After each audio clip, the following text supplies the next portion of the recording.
Hey everyone, in today's video I will show you how to manage your product inventory in your Squarespace, updating stock settings, alerts, and handling out of stock items.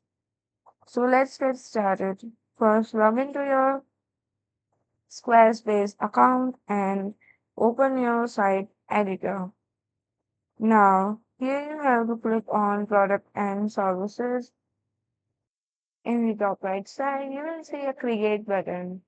From the drop-down menu, select physical product. This will open a page. Here you have to click on the inventory.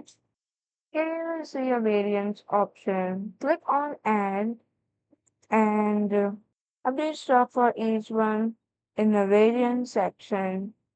From here you can add the option like color, size, material, or you can customize it. And here you have to enter the variants.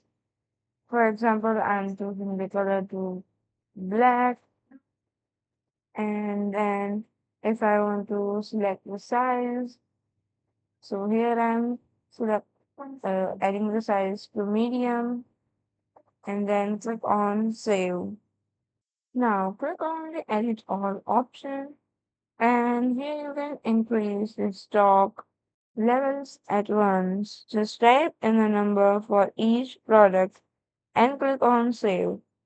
A big time saver if you have lots of items.